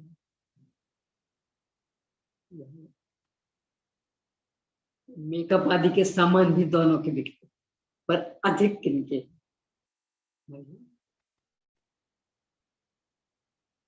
कितना आश्चर्य। ये और तो शिक्षा भी बढ़ रही, बिल्कुल कंधे से कंधा मिला के आगे बढ़ने को तैयार, और दूसरी ओर भोग विलास में इतनी वृत्ति, यानी उन गंवार महिलाओं को भी पीछे छोड़ रही, बिना पढ़ी लिखी महिलाओं को भी पीछे छोड़ रही। ये दुरंगी नीति कैसे चले, इसलिए पर उसको दोषों से लेते हैं कि जो दोषों से स्वयं अपने को और दूसरे को आच्छादित करती है, उसे स्त्री कहते हैं। और स्त्री रूप जो वेद है, उसे स्त्री वेद कहते हैं, यानी इस तरह की भावना है। वह स्त्री वेद जिनके पाया जाता है, वे स्त्री वेदी कहलाते। ये शब्द शास्त्र अब वास्तविक, अथवा जो पुरुष की आकांक्षा करती है, उसे स्त्री कहते, जिसका अर्थ पुरुष की इच्छा करने वाली होता। जो अपने को स्त्री रूप अनुभव करता है, उसे स्त्री वेद कहते हैं, अथवा वेदन करने को वेद कहते हैं, और स्त्री के वेद को स्त्री वेद कहते हैं। वेदन अनुभवन, वैसा फिर जो स्त्री रूप अपने को वेद थी, वह स्त्री वेद कहा भी है। 343 पेज पर 170 में छादेति स्वयं दोषे नयदोच्छादै परम हि दोषे छादन शीला जम्हा तम्हा सावन्या इति। जो मिथ्या दर्शन, अज्ञान और असंयम आदि दोषों से अपने को आच्छादित करती है, क्योंकि तो स्त्री पर्याय में इन सब से सहित ही जन्म होगा। सम्यक तो लेकर के स्त्री पर्याय में जन्म नहीं होता। और मधुर संभाषण, कटाक्ष विक्षेप आदि के द्वारा जो दूसरे पुरुषों को भी अब्रह्म आदि दोषों से आच्छादित करते। यानी वेश्यालय कितने होते, तो वेश्याओं का काम पुरुषों को आकर्षित करना। अब ऐसे कोई पुरुषों वाले कि वे महिलाओं को आकर्षित करे, उनको तो कभी नाम नहीं सुना जाता। यानी वेश्यावृत्ति द्वारा पुरुषों को आकर्षित करें, ऐसे वेश्यालय तो हर नगर नगर में, पर अपनी वृत्ति द्वारा महिलाओं को आकर्षित करें। इनके कोई अलग से घर नहीं, व्यक्तिगत है। यानी वेश्यालयों जैसे, वेश्यालयों के मोहल्ले जैसे इनके कुछ नहीं। इससे भी सिद्ध है कि स्त्रियां इस ओर ज्यादा बढ़ती, अब्रह्म आदि दोषों से दूसरों को आच्छादित करती हैं। यद्यपि वे तो निमित्त मात्र ही, समय सार की भाषा में कहेंगे तो जब तक स्त्री जवान नहीं हुई, तो भले ही शादी हो गई तो भी पुरुष को बांध नहीं पाएगी। जवान होने के बाद पुरुष को बांधेगी, परंतु पुरुष के दाग के अनुसार। उसके अंदर स्त्री के प्रति दाग कितना, उस तरह से बांध पाएगी। और बैरागी हो जाए तो नहीं बांध सकती। जम्मू कुमार को उनकी 4 पत्नियां भी कहाँ बांधी।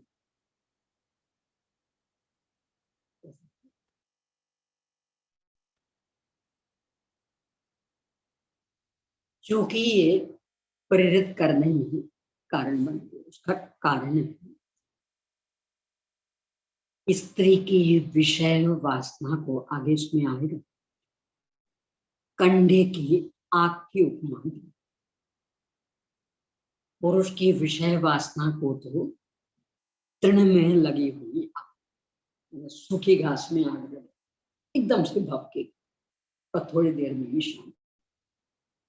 घास में कितनी ताकत है, पर जब लगेगी तो बहुत तेज, और थोड़ी देर में ही शांत। तो कंडे की अग्नि धीरे धीरे धीरे धीरे सुलग,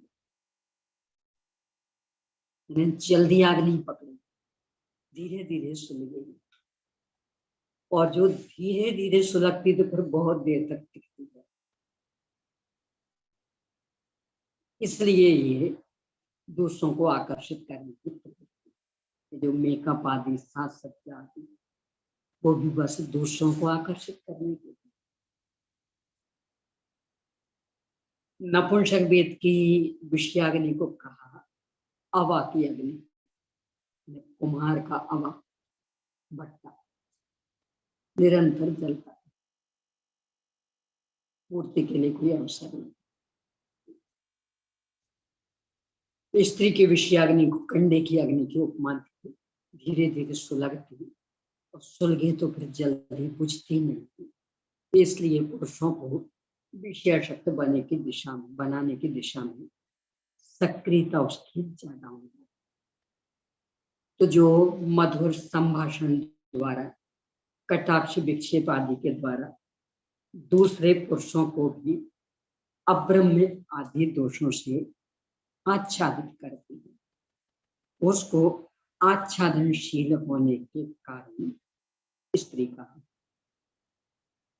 यहाँ इस प्रकरण में इस बिंदु को मुख्य किया, उल्टा तीर्थंकर की माता आदि के संदर्भ में उल्टा, कि जो अपने को भी निरंतर गुणी बनाती और दूसरों को भी गुणी बनाने की दिशा में ही सक्रिय वही स्त्री।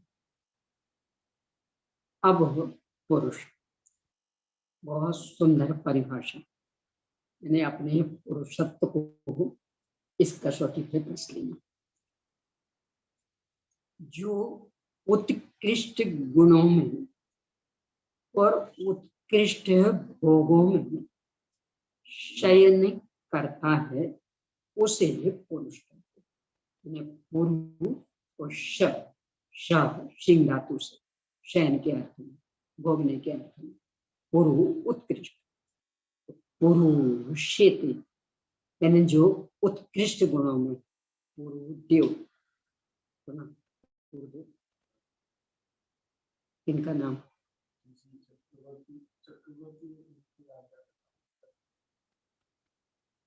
इतना अपन ने चर्चा की।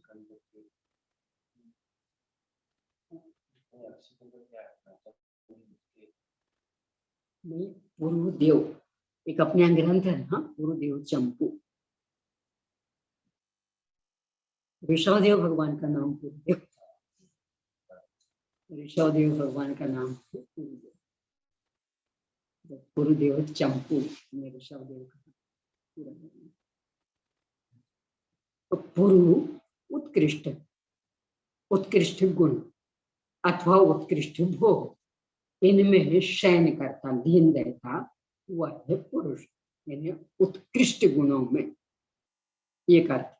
दूसरा, अथवा जिस कर्म के उदय से जीव सोते हुए पुरुष के समान गुणों को नहीं जानता है और भोगों को प्राप्त नहीं करता है, उसे पुरुष कहते हैं। क्योंकि पुरुषों में भी सब तरह के होते हैं ना। पहला तो अच्छे अर्थ में, अब दूसरा उल्टे। पुरुष हैं तो बस विषय वास्तव में मस्त। तो जैसे सोता हुआ मनुष्य अपना हिताहित नहीं समझ पाता, ऐसे ये भी बस मात विषय भोगों में ही मस्त रहते हैं, वो पुरुष।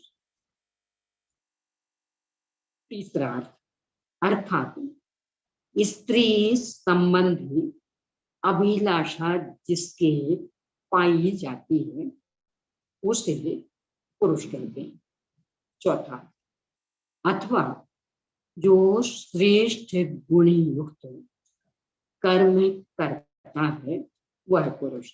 ये चार अर्थ दिए, उनमें से दूसरा और तीसरा तो निकृष्ट, और पहला और चौथा उत्कृष्ट। तो आप किस में बैठते हैं बेटा? दूसरे तीसरे में, पहले चौथे में।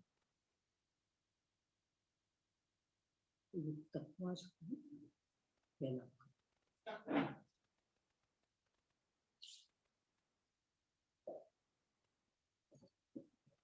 उसमें इसको और भी बहुत अच्छे ढंग से, यानी अन्य ग्रंथों के आधार से बहुत विस्तार से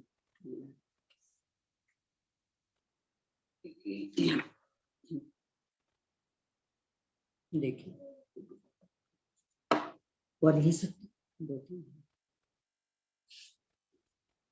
पेज नंबर 160, पहला भाग।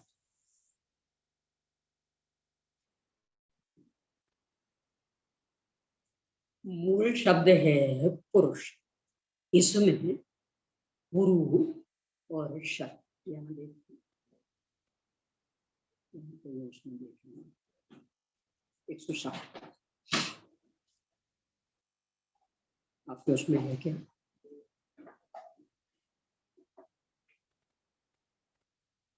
एक 160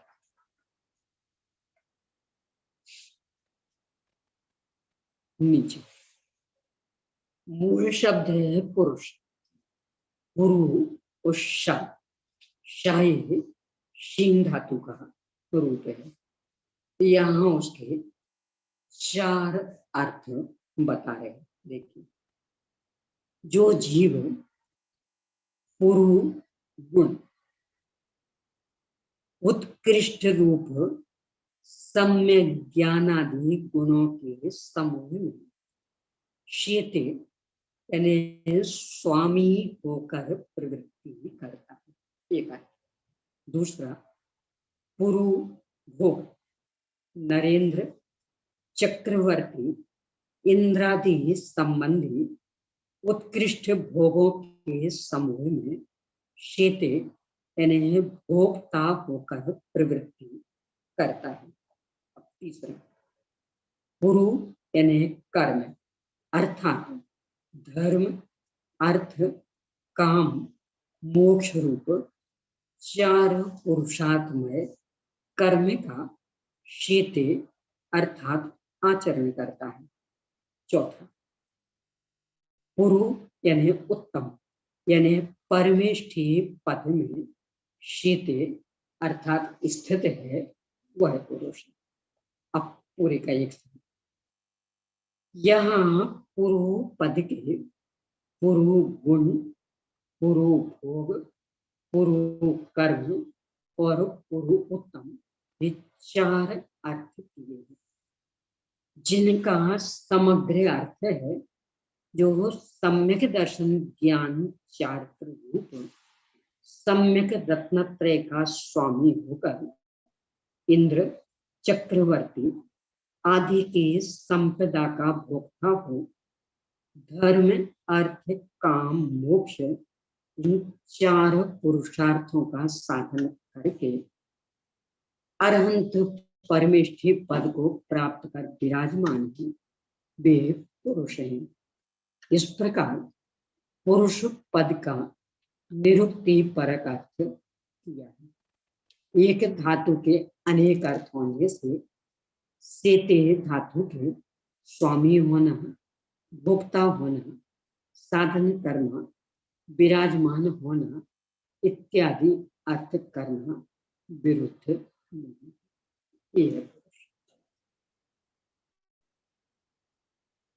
यहाँ स्त्रीवेद के संदर्भ में भी नीचे की टिप्पणी यद्यपि तीर्थंकर की माता आदि सम्यक संपन्न अनेक स्त्रियां इन दोषों से संपन्न नहीं है, परंतु उनकी संख्या अत्यंत है तथा दोषों सहित स्त्रियों की संख्या अत्यधिक है। अतः अधिकता को मुख्य करके स्त्री पद का ये अर्थ जो दोषों से आच्छादित करके किया गया। मूल में स्त्री शब्द का अर्थ तो आच्छादन बहुलता से दोष है और वैसे लें तो गुण भी।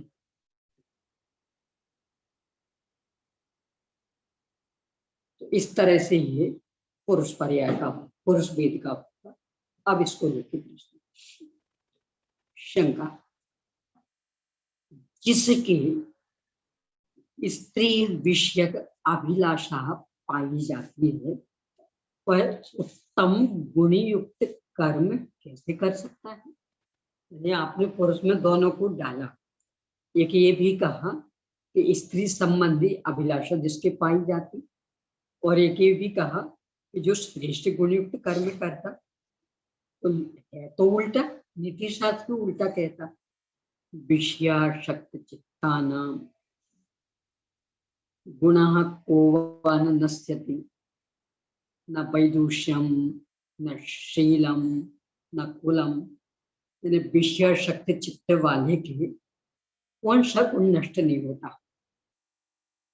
क्या वैदुष्य क्या शील क्या गुण सब नष्ट हो जाते। यहाँ आप कह रहे स्त्री संबंधी विषय अभिलाषा, ये तो विषय शक्त होगा, तो वह फिर श्रेष्ठ गुणयुक्त कर्म कैसे कर पाएगा।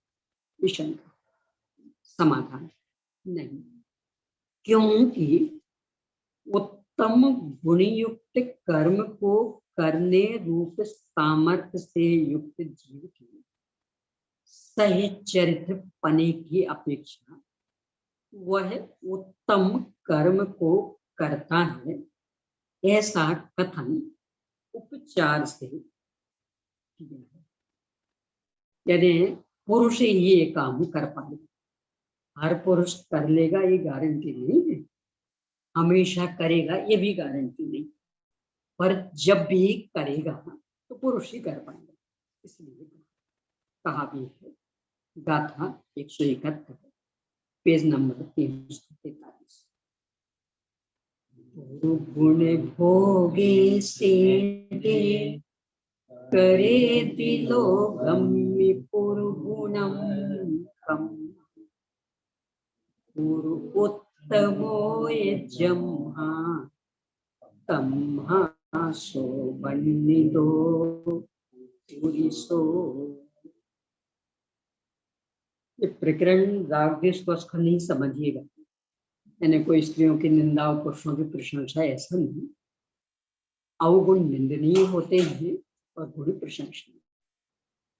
अब चाहे वो स्त्रियां करें चाहे पुरुष, उससे कोई फर्क नहीं पड़ेगा। निंदा की है तो अवगुणों की, प्रशंसा की है तो गुणों की। यदि स्त्रियां गुणवान हैं तो उनकी भी प्रशंसा होती। अभी अपने देखे थे वक्ता मंस्तुत करता।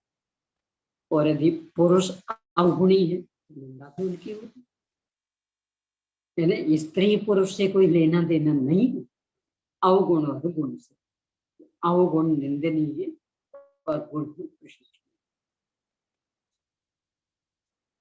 जो उत्तम गुण और उत्तम भोगों में सोता है, सोता है मतलब उसमें ही लीन रहता है, मस्त रहता है। अथवा जो लोक में उत्तम गुण युक्त कार्य करता है और जो उत्तम है उसे पुरुष कहा है। यानी सब तरफ से, यानी मोक्ष जाने का पुरुषार्थ भी यही कर सके, सर्वार्थ सिद्धि तक जाने का पुरुषार्थ भी यही कर सके, और उल्टा चले तो सातवें नरक में जाने का पुरुषार्थ भी यही कर सके। दोनों स्थितियां हैं। ये कम में सूरा धम में सूरा, धर्म में बढ़े तो भी, कर्म में बढ़े तो भी। शला का पुरुष भी पुरुष ही होंगे, महापुरुष भी पुरुष ही होंगे, स्त्री नहीं। अब नपुंसक जो न स्त्री है और न पुरुष है उसे नपुंसक कहते। दोनों के ही चिन्हों आदि से डरे। हो गया ना? शंका ये उठाई थी, समाधान ये दिया, वो भी है, वो तो दोनों तरफ से लगेगा ना। निंदा अवगुण की हो, गुण की प्रशंसा। यदि पुरुष भी स्त्री विषय का अभिलाषा में उलझता है तो उसकी निंदा करेंगे, पर भले कम सही, पर सद्गुणी भी तो है ना। महापुरुष भी पुरुष ही बनते, शलाका पुरुष भी पुरुष ही बनते, मोक्ष भी पुरुष ही जाते, सर्वार्थ सिद्धि भी पुरुष ही जाते, तो उनकी अपेक्षा प्रशंसा। इसके लिए तो फिर स्त्रियों के संदर्भ में कहा कि निंदनीय अवगुण है। यदि स्त्रियां भी सद्गुणी बनती तो प्रशंसा। इतना ही नहीं, जो पुरुष अवगुणों के कारण स्त्रियों की निंदा कर रहे थे, सद्गुणों के कारण वे ही पुरुष स्त्रियों की प्रशंसा करते। सतियों का इतिहास किसने लिखा? पुरुषों ने। निंदनीय कहाँ रहे? तो अवगुणों की निंदा। आप अवगुण छोड़ दें तो प्रशंसा।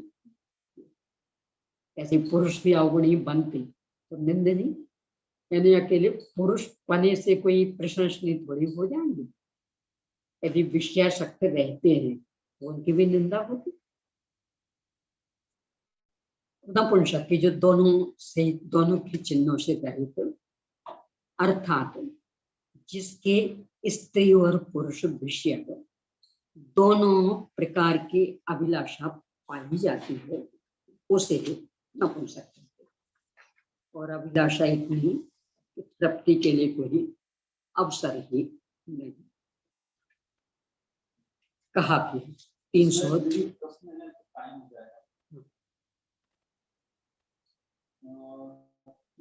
के जीव का गर्भाधान भी सामान्य गर्भ प्रक्रिया की तरह ही होता है या 16 स्वप्न के बाद कुछ विशिष्ट तरह से होता है? रचयिता कौन है? गर्भाधान की प्रक्रिया तो एक सी, चाहे साधारण हो चाहे तीर्थंकर।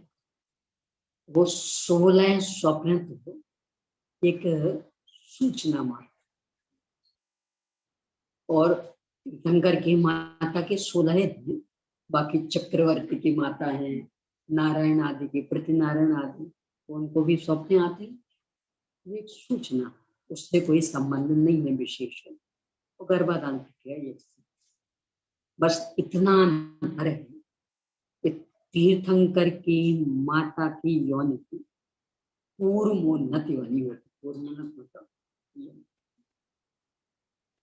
सपाट ये कछुए की पीठ जैसे, तो आराम से यहाँ आसन लगा के बैठा रहता है, और बाकी की योनि यूं होती, वंशपात, बांस के पेड़ के समान। जैसे जैसे बच्चा बढ़ेगा तो एक खुलेगी, पेट आगे दिखेगी। उनकी तो योनि पहले से ही ऐसी थी, तो पूरे दिन चल रहे हो तीर्थंकर की माता को, तो भी ये पेट की त्रिवली भी समाप्त नहीं, पेट में उभार नहीं आया। क्यों? तो योनि पहले से ही ऐसी थी, तो आराम से यहाँ बैठे रहते। तो बाकी की यूं थी, जब अंदर का बढ़ता है तो वो यूं खुलने लगता है, पेट में उभार आ जाता है। इतना भगवान के समुसरण में महिला शक्ति ज्यादा है, देवों में देवियां ज्यादा है, क्योंकि एक देव के 32 देवियां होती हैं, अभी महिलाओं की संख्या घट रही है, क्या सही है? इसमें ही ये है कि देवों में भी जो 32 देवियां होती हैं, इससे अपने को लगता कि महिला शक्ति ज्यादा, पर ऊपर के देवों में देवियां ही नहीं, तो वो अनुपात बराबर,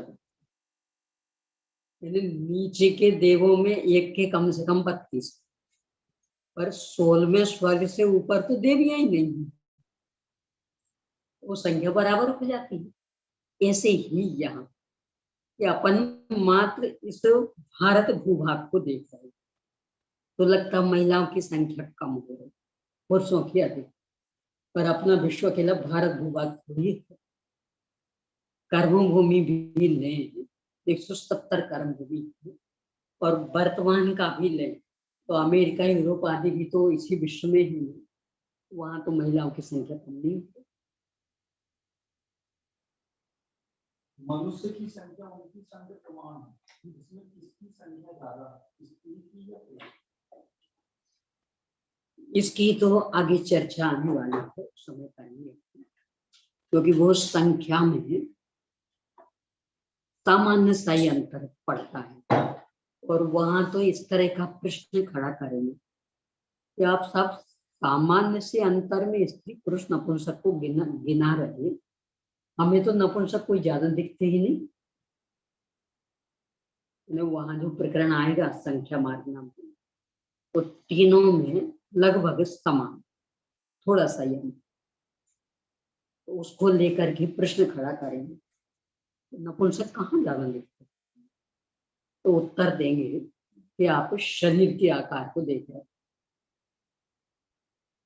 अंदर के भाव वेद को देखो, तो बहुत सारे, तो लब्धि पर्याप्त मनुष्य तो पूरे नपुंसक होते, इस तरह से लगभग समान, थोड़ा सा ही अंतर है।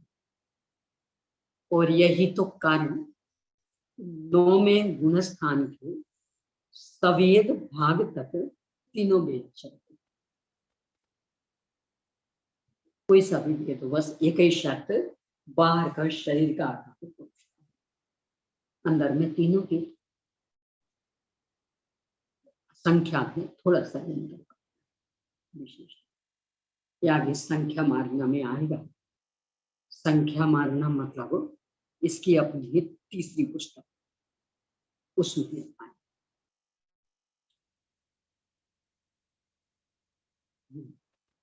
344 पेज पर 172वीं गाथा के माध्यम से नपुंसक वेद का स्वरूप बताया। ने विद्धि ने विपुमं नवुंसौ उभयलिंगे वही वाग्य समान बेयन गरु कलुष चित्तो।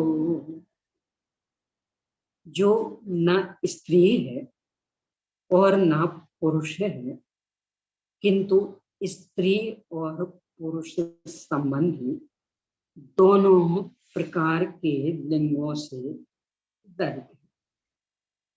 हवा की अग्नि के समान तीव्र वेदना से युक्त है, उनकी वासना का भी समित नहीं होती, और सर्वदा स्त्री और पुरुष विषय मैथुन की अभिलाषा से उत्पन्न हुई वेदना से जिसका चित्त कलुषित है, उसे नपुंसक कहते हैं।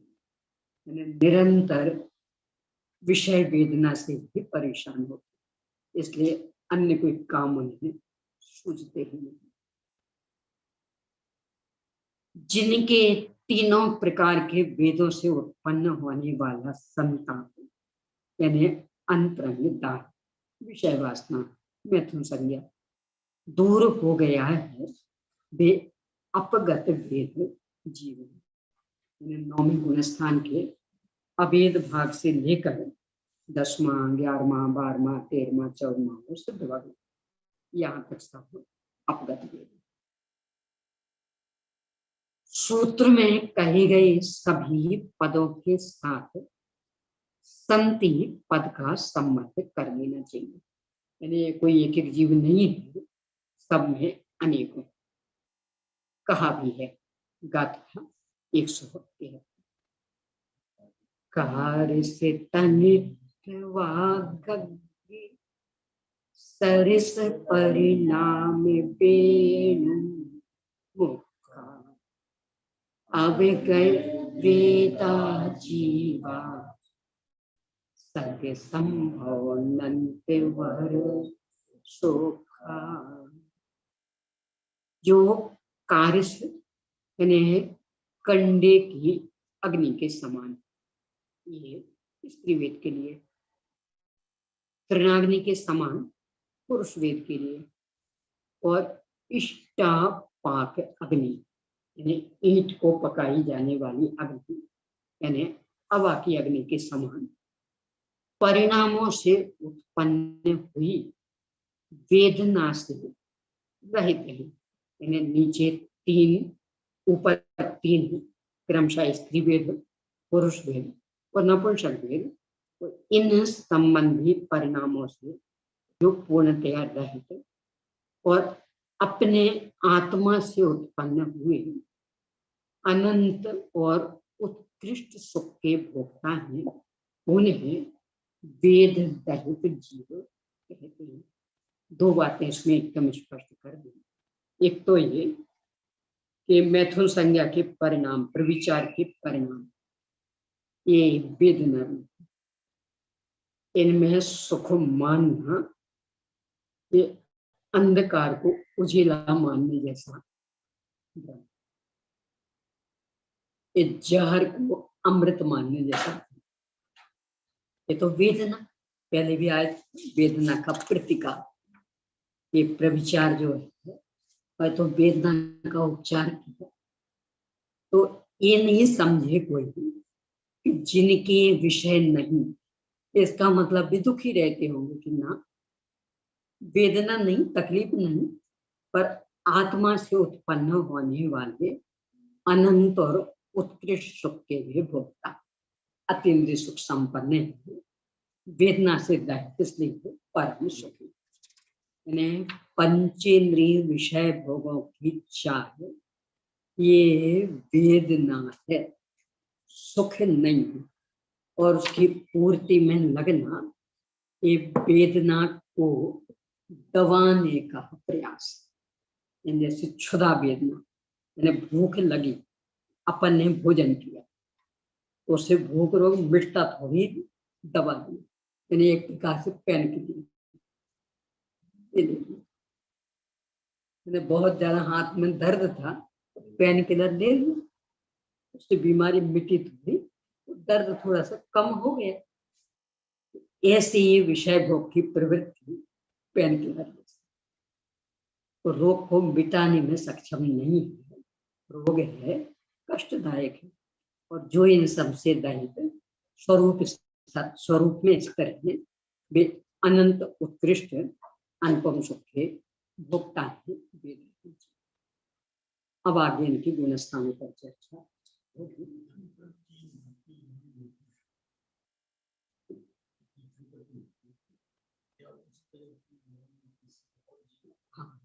सभी शला का पुरुष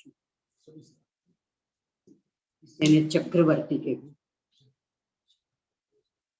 नारायण प्रति नारायण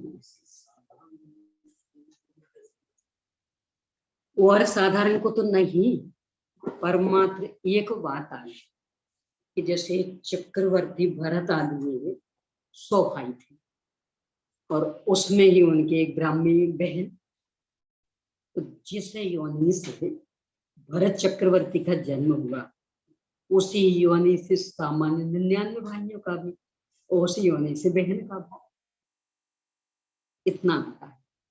बाकी महिलाओं के वो योनि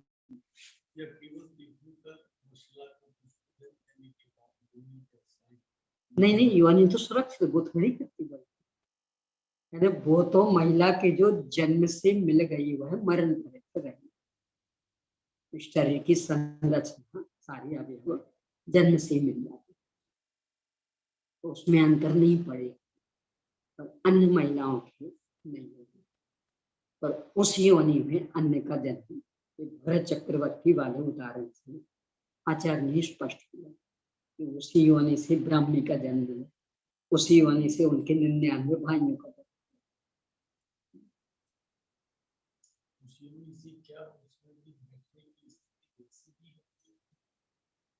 हाँ, क्योंकि योनि ही ऐसी ऐसी उठी, क्योंकि योनि ही ऐसी, तो बैठने के अलावा कोई उपाय नहीं बचता। यानी ऐसे में लेट तो सकते नहीं, आराम से पालथी लगा के बैठे।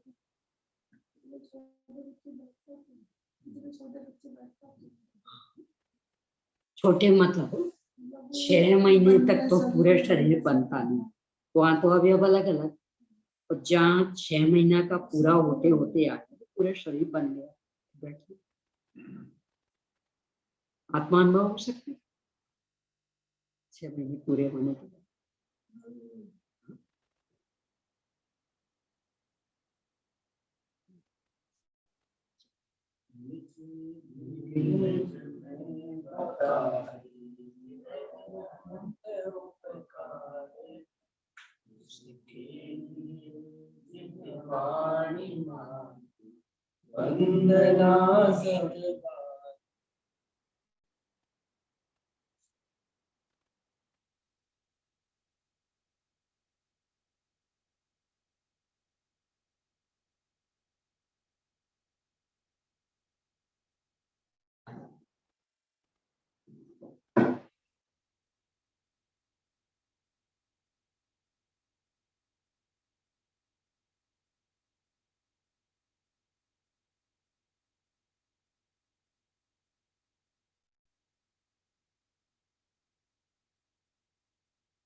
द्वादशांगमयी जिनवाणी माता